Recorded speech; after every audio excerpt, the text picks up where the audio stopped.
Hello everyone, Kirsty5 here.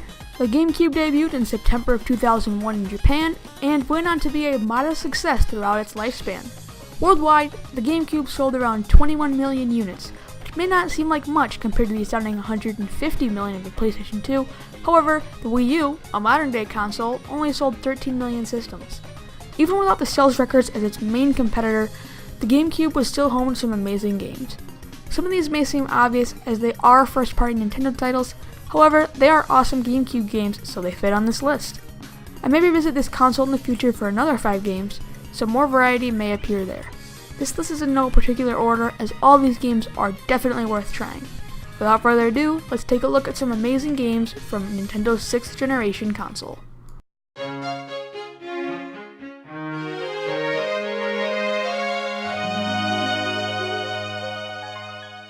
Only a year after the entry of the GameCube into the world, the first of the system's Zelda games was released. This title brought some cel-shaded graphics to the table, which helped to give the game a unique feel, to say the least. Besides the graphics, a main feature of the game is the overworld, which is a large ocean above a sunken Hyrule. There's a large cast of interesting characters, and the version of Link present in the Wind Waker has more personality than ever. The story revolves around Link, or whatever you name him, attempting to find his sister after she is kidnapped by a bird. He then travels to Ganondorf's fortress with a group of pirates, and the game is afoot. In traditional Zelda fashion, there's a special music item, called the Wind Waker, in this rendition. This allows Link to change the winds, teleport around the map, and generally be the coolest guy of all time. Although originally panned by fans, this Zelda Adventure will remain in the hearts of many for a long, long time.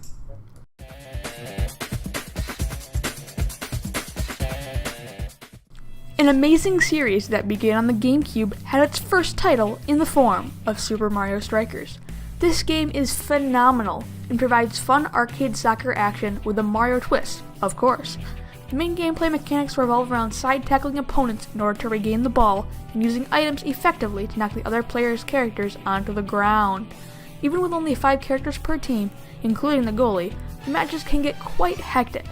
On each team, there is one star character, such as Mario or Luigi, and 3 side characters that are all the same, such as a Toad or a Koopa. Matches are best played with a friend, although a single-player mode is also available which is needed to unlock new stages. The graphics and art direction seem out of place at first, what with the grittier / more realistic design, yet this interesting choice somehow works. If you want more information on Strikers, I did make a video a year back on the game, so you can check that out if you don't mind my previous production quality. Strikers is a great game made even better with a friend, which makes it an awesome game for the GameCube.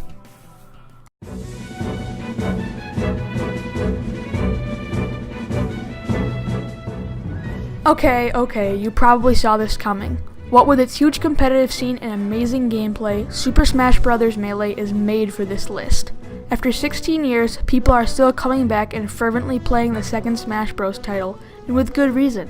With a cast of 25 classic Nintendo characters, there is sure to be a fit for everyone, and many different styles of play exist because of this. Melee is yet another awesome party game for the GameCube. It is an absolute blast with a few friends.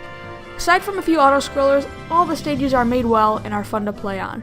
Some have even been in every Smash Bros. Game since, such as Hyrule Temple. Even with its few gameplay issues made obvious by the competitive players, the game controls extremely well, and only one character can be considered ultimately better than the others, although tier lists do still exist. Super Smash Bros. Melee sold a whopping 7 million copies on the GameCube, which means 1/3 of all GameCube owners have had the pleasure of knocking their friends out of the ring.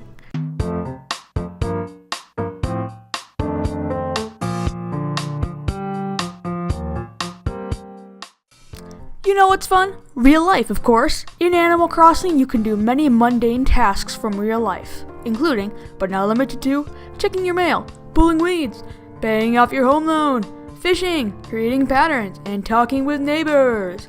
Jokes aside, Animal Crossing somehow makes all those boring tasks fun, all while set in a peaceful town by the seaside. The characters all have unique personalities, as well as weird sayings that are completely unique to their predefined persona. Due to the GameCube's real-time clock, there's a day and night cycle present, and events in the game occur in real time. Even when no player is present, the game continues. This revolutionary feature for the time became an essential piece of the series.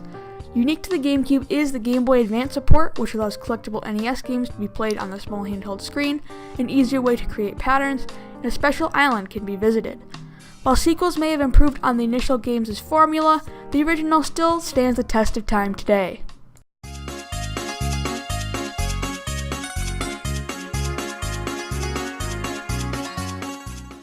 Mario Kart Double Dash, what a great game!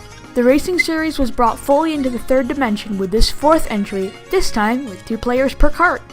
Double Dash also introduced different types of karts with different statistics, which would become a staple of the future games.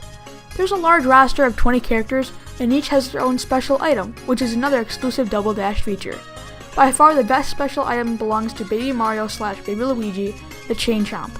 This magnificent beast pulls your kart to the head of the pack while destroying everything in your path. There are only 16 stages in this Mario Kart title, which may not seem like much considering retro tracks were added in the sequel, however, it is more than sufficient. Overall, Mario Kart Double Dash is a fantastic rendition of the classic Mario Kart formula, with some interesting twists. The GameCube was certainly a great system, even after being overshadowed by the Wii in its record-breaking sales numbers. Choosing this list was difficult to say the least, as there are so many awesome games for Nintendo's 6th generation system. The Cube was a prime showcase for the Nintendo magic of previous consoles and helped to define the art style seen today. All the games on this list are classics, and while well known, are definitely worth a look. With Nintendo fully in the third dimension, a new era began. Thank you so much for watching, and I hope you enjoyed this video. Feel free to like and subscribe to my channel, and have a great day. Bye.